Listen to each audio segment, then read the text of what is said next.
This month on the Comic Haul, a wide variety of formats and some really interesting new additions to the collection. It's morphin' time!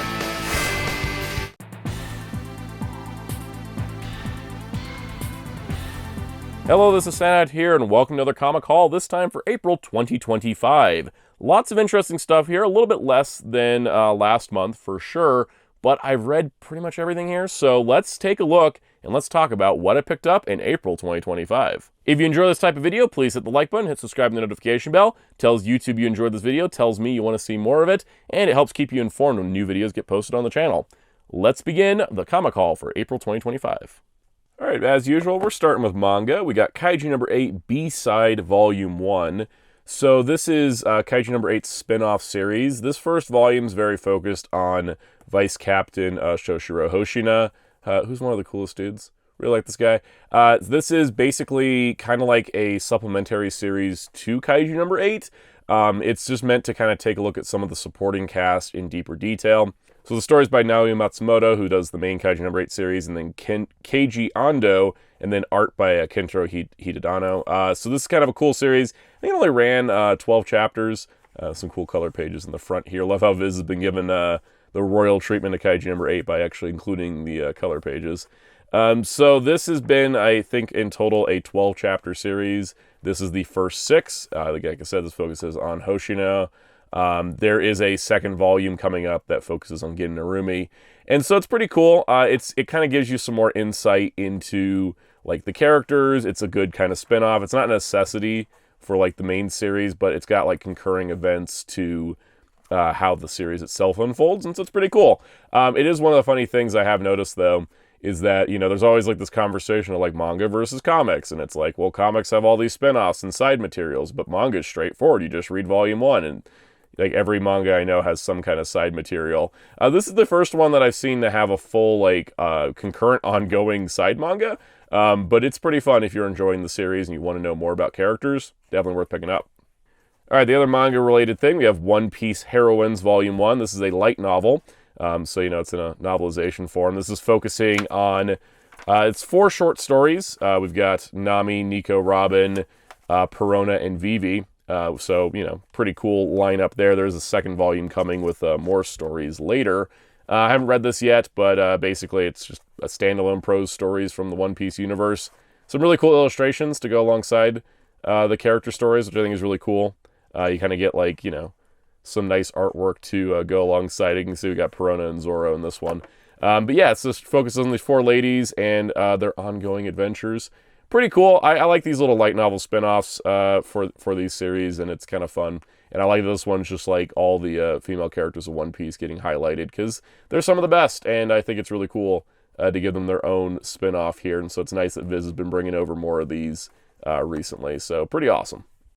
All right, from Skybound and Image, we have Universal Monsters Frankenstein. So this is the next Universal Monsters series. I've talked about the last couple, the previous couple already in previous hauls. We had Creature from the Black Lagoon Lives and Dracula. So I find interesting about these adaptations is that with Dracula, it was a highly stylistic adaptation of the original story, but from the perspective of Renfield, Creature from the Black Lagoon Lives, it's a sequel to the Creature from the Black Lagoon movies. But with Frankenstein, it's another adaptation, except it takes a little bit of a different path because this is focusing on the perspective of the parts of the monster. So the way this starts is, I'll just give you kind of like the setup, is that a boy is sad because his father's dead, and he notices some grave robbers, and it's, you know, the first chapter is called The Hands of a Father, because his father's hands become Frankenstein's, and so it kind of uses this kid as the backbone of the story. So you're seeing the perspective of the classic Frankenstein story from the original film, but through the different perspective and angles of this kid kind of discovering where all these things came from. So it's kind of like focusing on where the parts of the monster originated from, which I think is really, really cool. There's some great artwork in the back for the variant covers and character studies. Really, really awesome. Absolutely been adoring these series. This one was done by Michael Walsh. I think he wrote and drew this one. Let me double check. Yeah, Michael Walsh wrote and drew it. We got Tony Marie Griffin on colors and Becca Carey on letters. The next series after this is The Mummy, which is also kind of a new interpretation adaptation, where it does have similar elements to the original, but it focuses on a new character. So I kind of like how we're going from, kind of different perspective adaptation to kind of a unique new story to a different perspective adaptation to a new story. We're not sure what's coming after Mummy. I think these have been selling pretty well.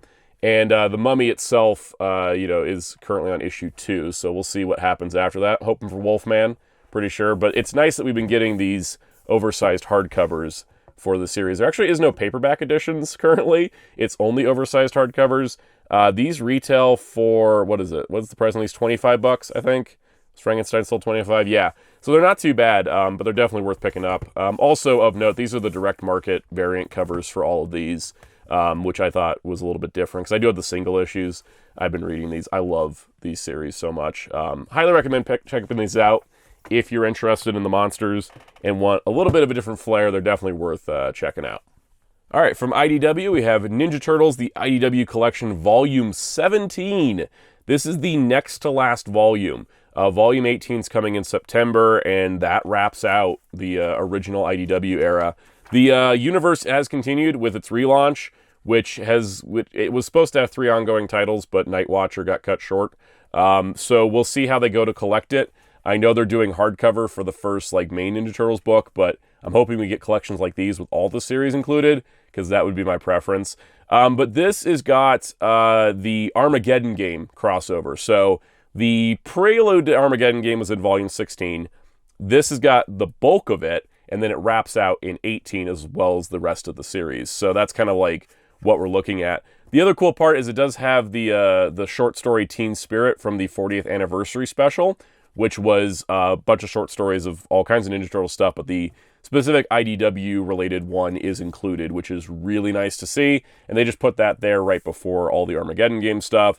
So it's got, it's got your Armageddon game 1 through 6. So it's not the entire main event, but it's there. Alliance 1 through 5. And then issues, 133 to 137.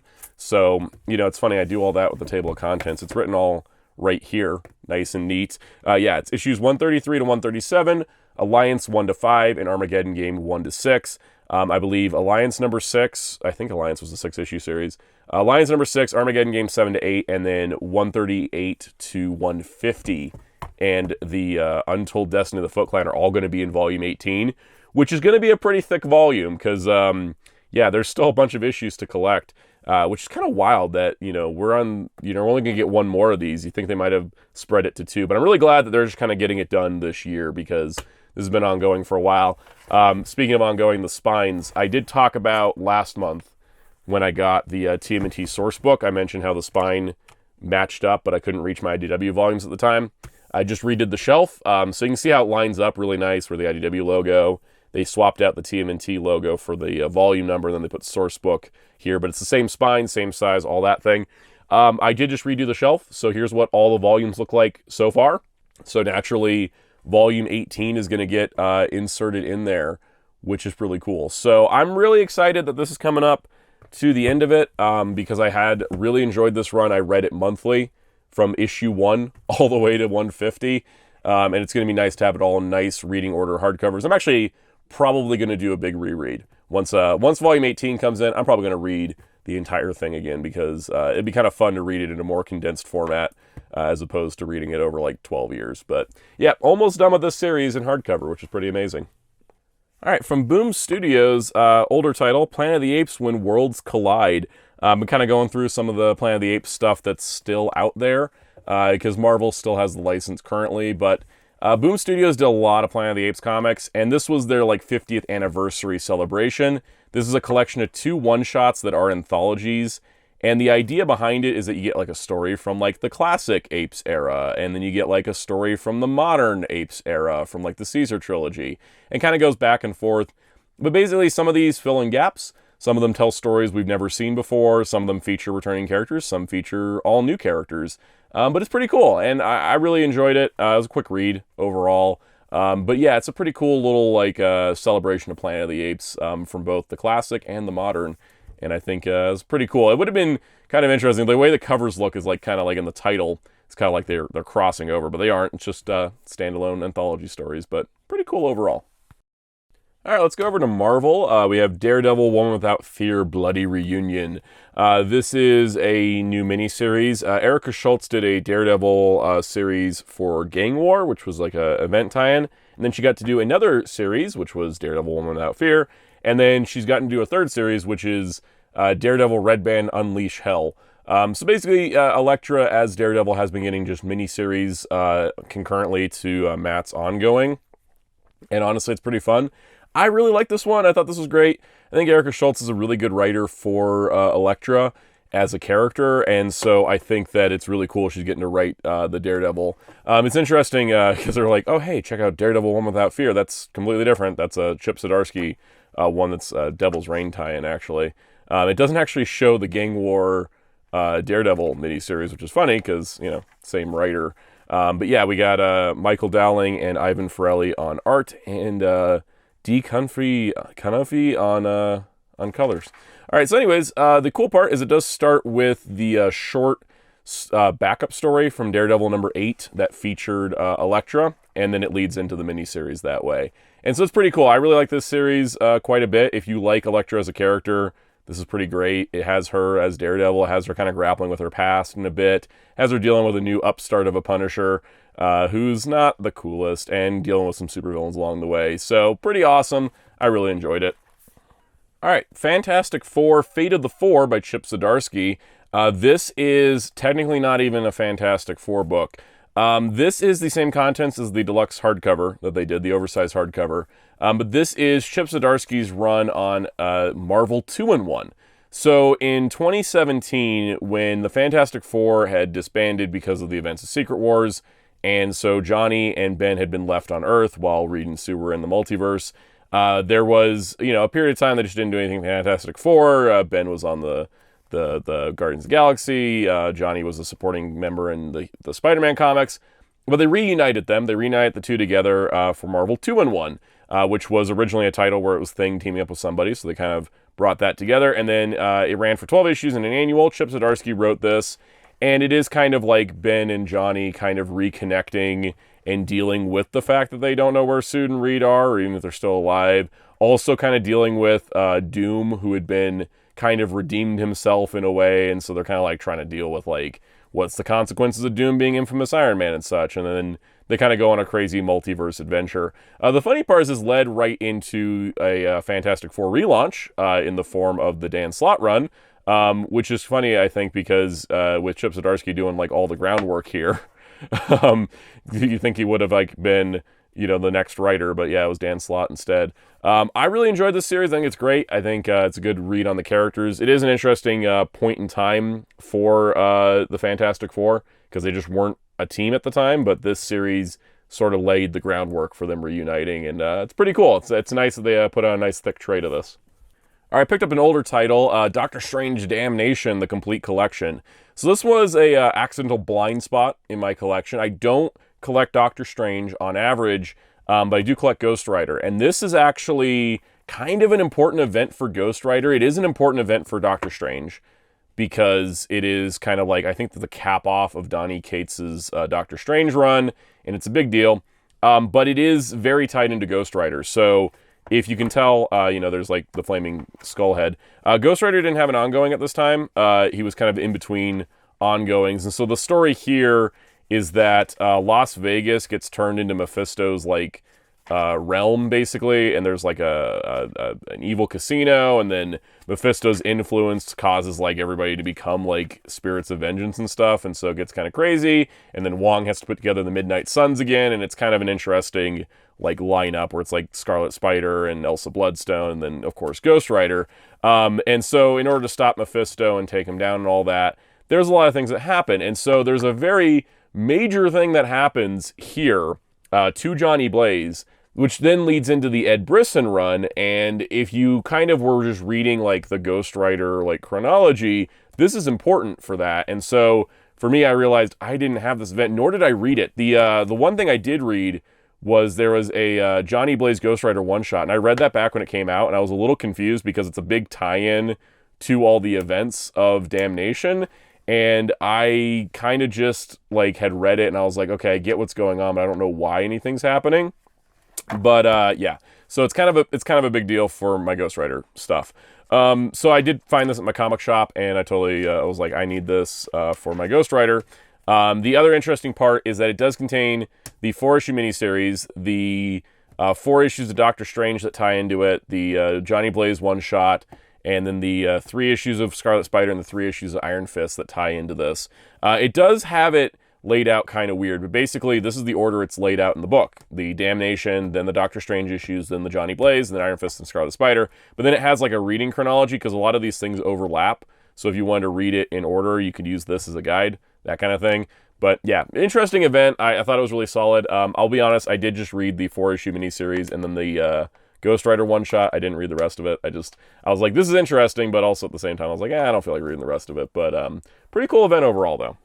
All right, we have the first X-Men book from the current era I felt like buying in trade, which was Phoenix. Now, this isn't my favorite book from the Ashes era so far. I think my favorite is Storm, by far. Not just Storm bias. I think it's just really solid. I've really been enjoying Exceptional X-Men. I've been enjoying Solid at Ahmed's Wolverine pretty decently, too. I've been reading some of them in singles, and I've been reading some of them on Marvel Unlimited.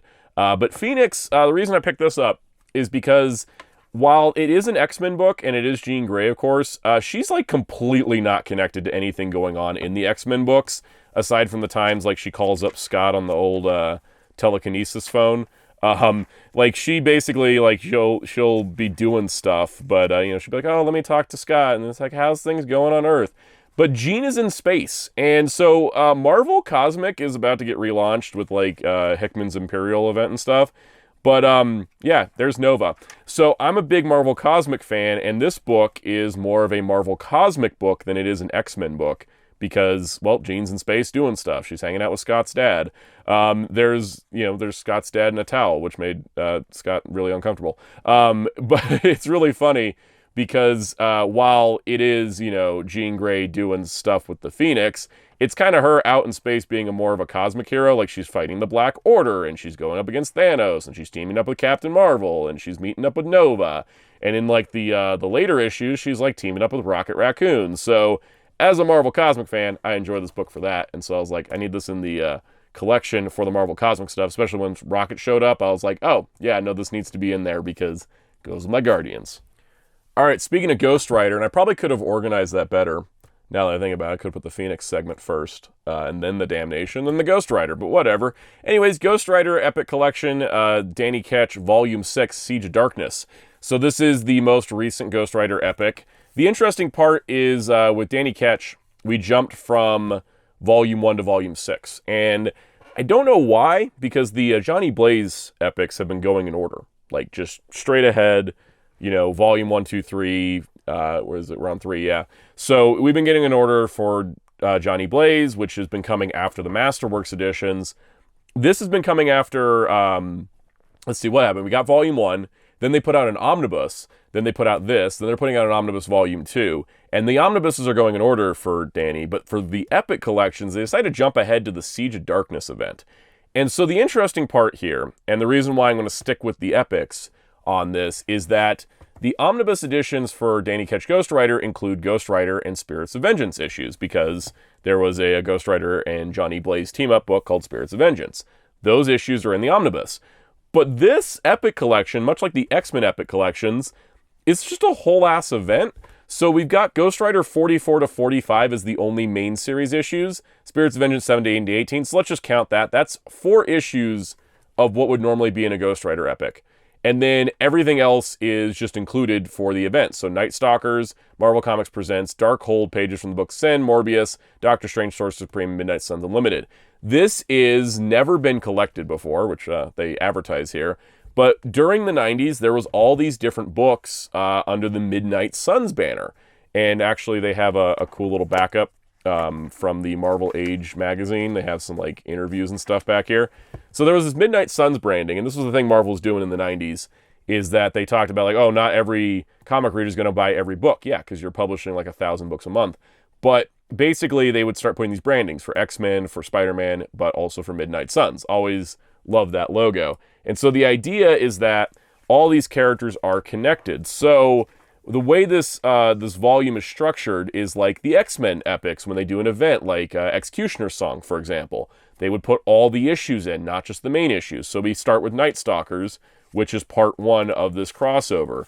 And then Night Stalkers is the Blade series, basically. Blade and some other characters, which we'd gotten some of this in the Blade Epic collection.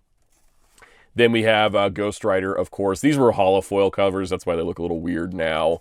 So then the Ghost Rider issue comes in, and then it goes over to Marvel Comics Presents. And Marvel Comics Presents, what's really nice is that they could have just included the chapters of Siege of Darkness, but they decided, well, where else are we going to put this Marvel Comics Presents story with Werewolf by Night? Nowhere else, right? So let's just throw it in here because it's related, right? And so what we actually get for the first time is complete issues of Marvel Comics Presents, whereas other epics have been just doing like the stories that are relevant. So Scarlet Witch is not relevant to Siege of Darkness, but it's in the Midnight Suns kind of circle of magic. Same with the Devil Slayer story as well in the same issue. So it's really, really cool that they're doing that. Darkhold, Pages from the Book of Sins is the most short-lived of the Midnight Suns series. Kind of hoping we'll get an epic of it. It was only 16 issues, so that could easily just be like one epic collection just to kind of round out the Midnight Suns era. We got Morbius, of course. I think Morbius would take 2 epics for this era. We had a couple Morbius epics, so I'm kind of hoping we'll get the 90s run. They seem to be doing more with the Midnight Suns in reprints because there's a Doctor Strange epic coming out this year, which, I mean, there wasn't that many left, but the Doctor Strange epic that's coming this year is the one that would contain the issues of the Midnight Suns branding, because they rolled after this event. Doctor Strange was rolled into Midnight Suns, so they have that going on as well. This, once again, does contain more Marvel Comics Presents. You, of course, have the second part of the Werewolf by Night story. Then you have the next part of the Scarlet Witch story. So you can see with Doctor Strange number 60, Midnight Suns branding, and then it goes like that till 68, and the next epic is like I think it's 62 through like 72 or something. So I'm going to get that one volume because that would be the Midnight Suns related Doctor Strange issue. So it goes through basically the rest of that through the whole volume. Now, in terms of quality, how is it?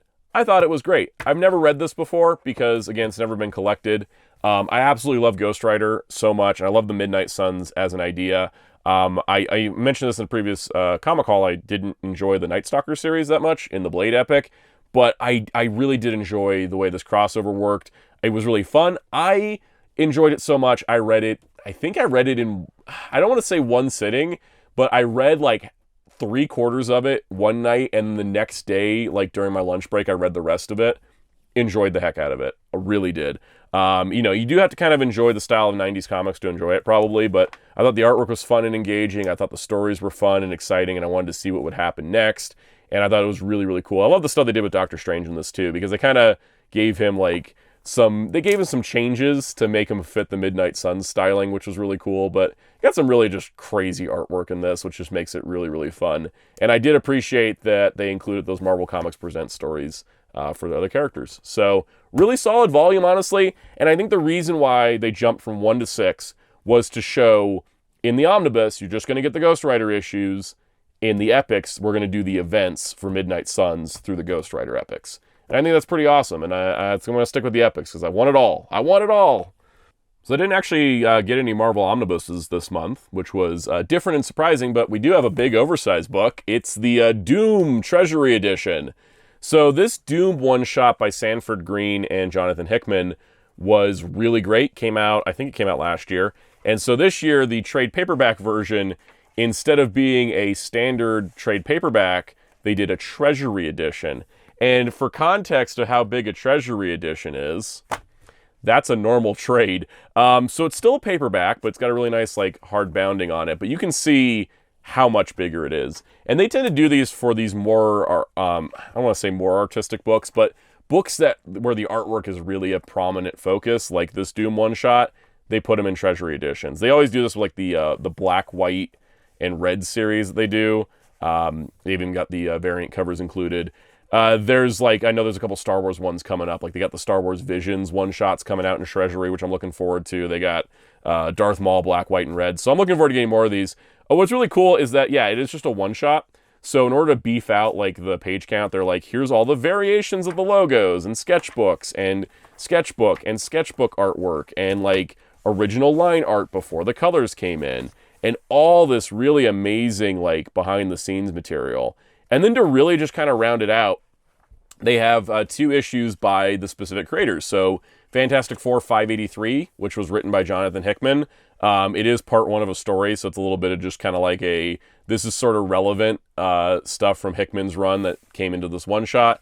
And then Runaways 2015 number 1, which is I believe ties into Secret Wars.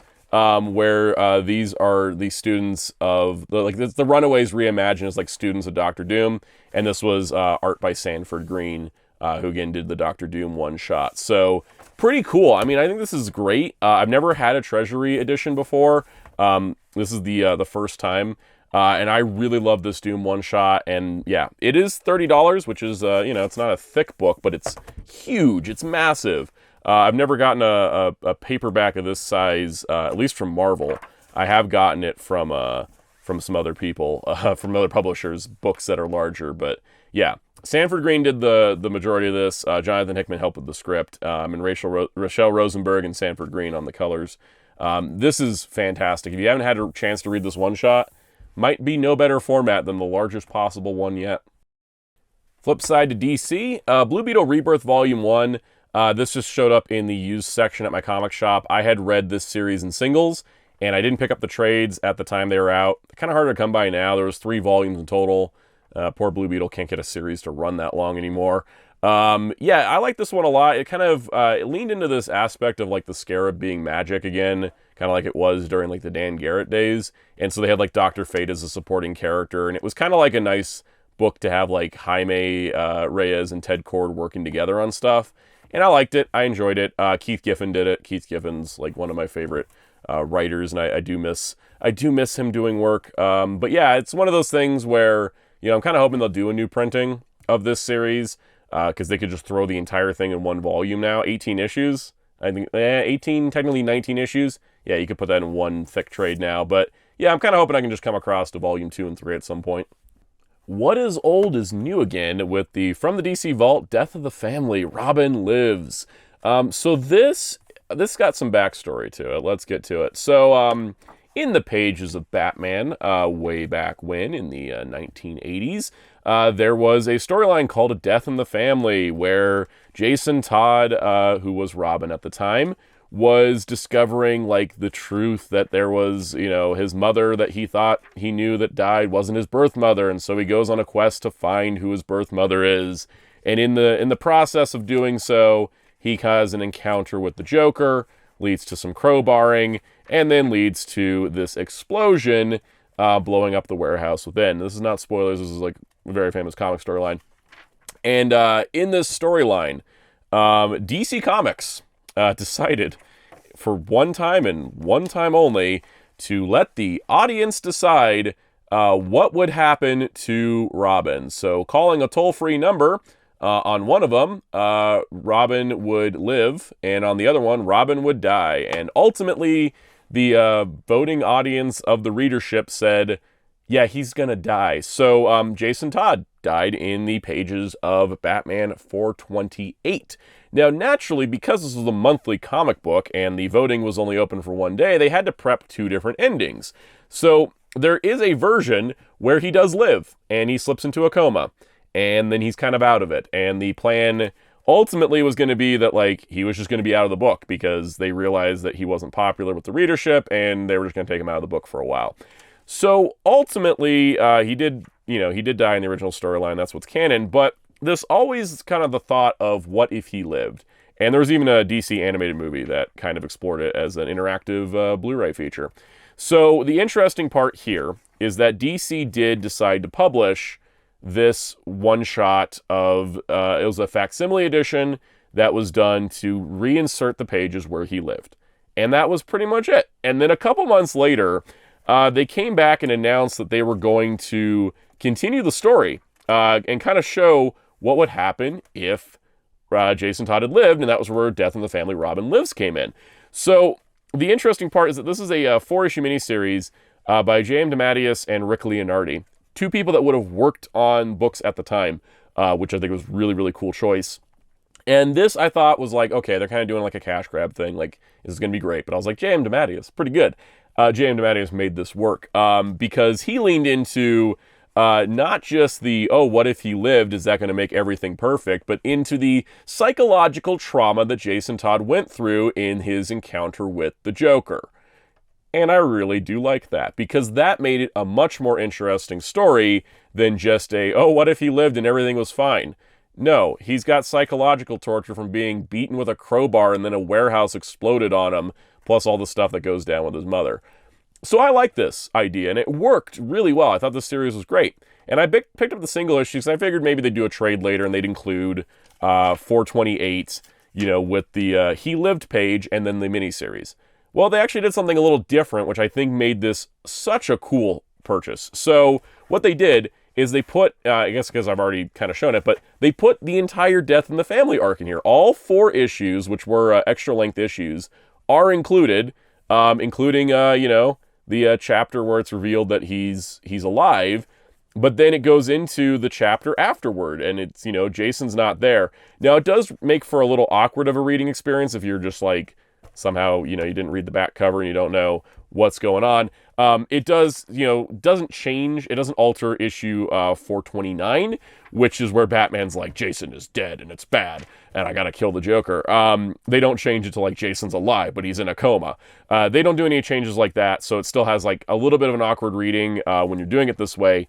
But I think it's such a cool way to kind of read the storyline where you can have, like, insert the, oh, he lived part, and then you go through the storyline, and then you go right into the new miniseries itself, which I think was so much cooler than just throwing in the issue where he lived. So you kind of get like a more complete reading experience throughout this, and if you're somebody that likes this storyline and you want to see an alternate take on it, I highly recommend picking up the trade version of it, because it made for a really great reading experience overall. It was like it's a $25 trade. I remember when they announced it, I was like, okay, you're just going to include the miniseries, and they're like, oh no, we're going to include 428 as if he lived, and then they decided to throw the entire storyline in. So it made it a nice standalone Elseworlds trade, which I think is super cool.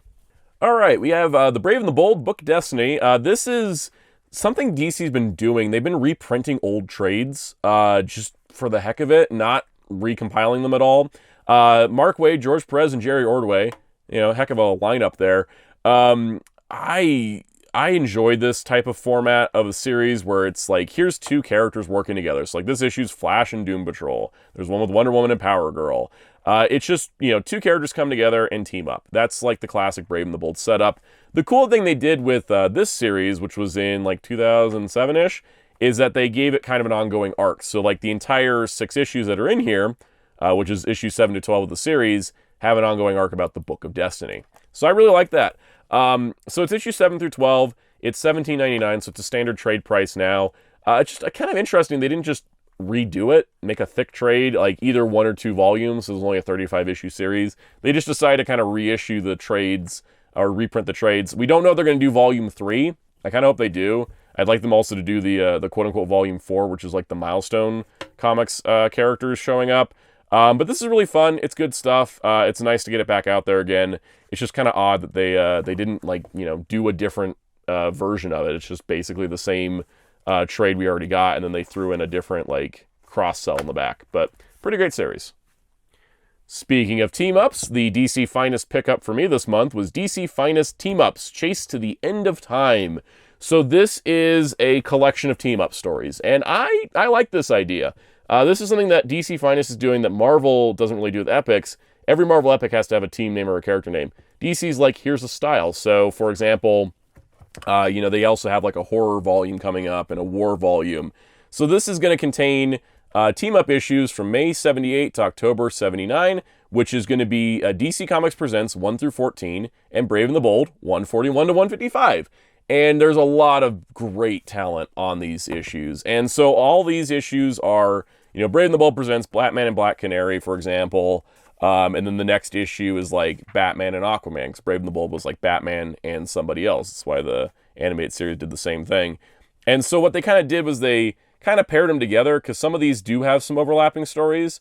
But basically it's like, all right, so here's Brave and the Bold 141 to 143, then DC presents 1 and 2, then Brave and the Bold 144, DC 3, Brave 145, DC 4, and so that kind of alternates.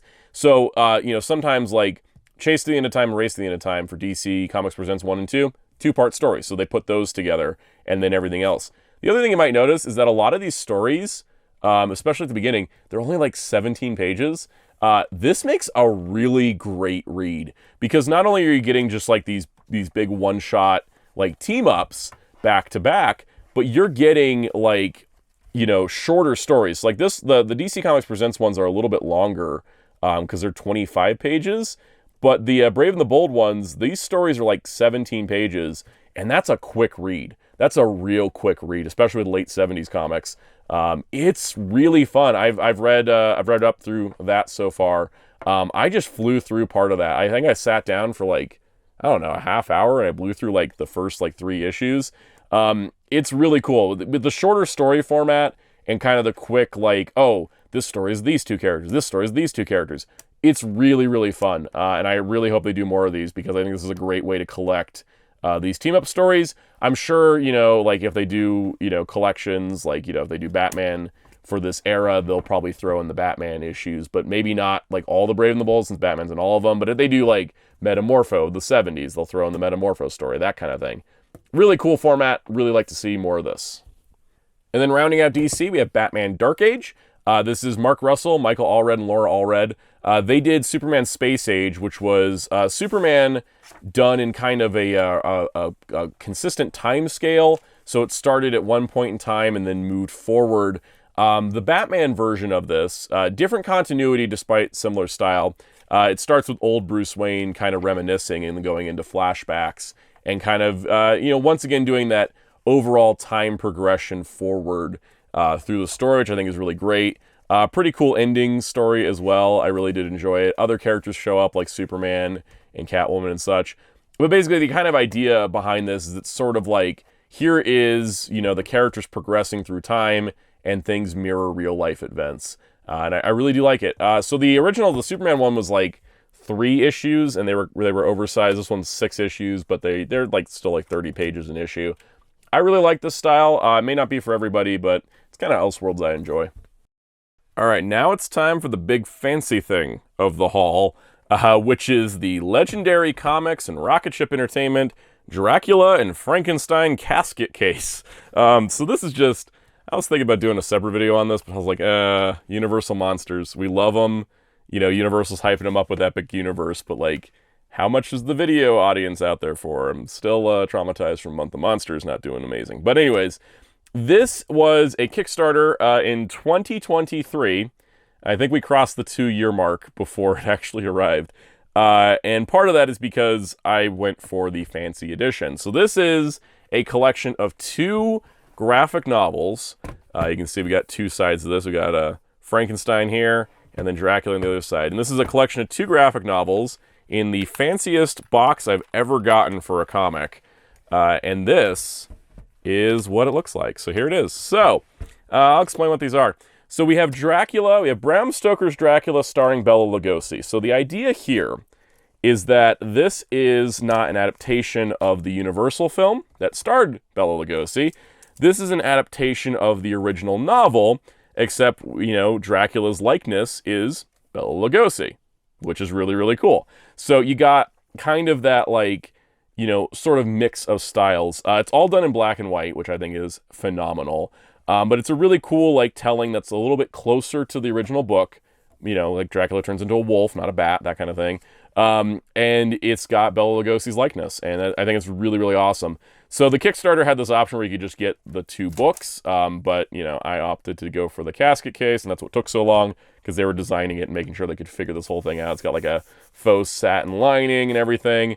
You also notice that up top here we have like a Bela Lugosi like faux signature, because the Lugosi estate was involved, and the Karloff estate was involved in the Frankenstein version of this story, which is basically the same premise, which is here is the Mary Shelley's Frankenstein novel adapted with Boris Karloff's likeness. And so what's interesting is that they did kind of do a bit of a redesign. So like with the Dracula one, it still kind of looks like Bela did in the original movie, whereas this is a much different look because this is closer to like the descriptions of Frankenstein's monster in the original book.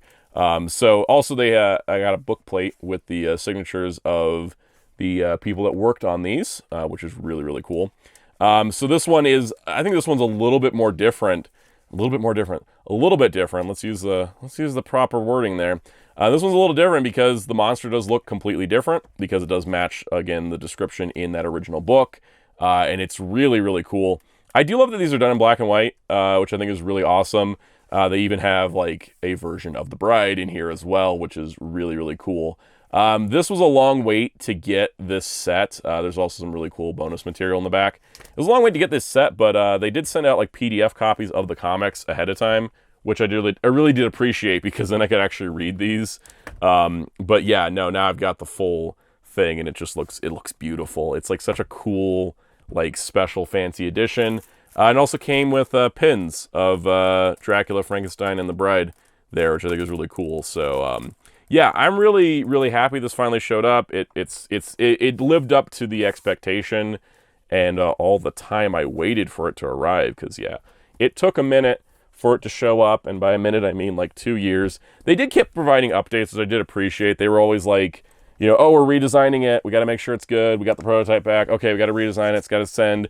Okay, we got it to the factory. All right, they made it. Oh, the warehouse company that we use is backed up on projects, so they can't ship it out yet. So, you know, we're in the queue. Like, we're hoping, like, they've been really good at communicating. It's not like they went radio silent and then made everybody wonder, like, oh, when's our stuff showing up? And they also did good for, like, the people that backed just the books themselves. They made sure to, like, send the books out. But it was all of us casket case backers that had to wait a bit longer, but absolutely gorgeous. A beautiful piece. So that does it for this month's comic haul. Definitely a lot lighter than last month's, just kind of keeping it reasonable. It was also kind of fun because I've read almost everything that I got. I think, what was the only things I hadn't read yet? Was it just the team-ups? Yeah, I think I've read everything else at some point. So that was kind of fun. I think team-ups and the One Piece heroines are like the only things I hadn't read, which is nice. Some of it I'd read prior to getting the collection, and sometimes, you know, I just read it as soon as I got it. Like The Brave and the Bold was short. I read that in one evening, that kind of thing. Really fun to talk about comics as always. And if you enjoy that, please hit the like button and subscribe to the notification bell. It helps these videos out immensely, helps the channel grow. Really do appreciate that. Also, be sure to leave a comment. Tell me what your favorite pickup was this month.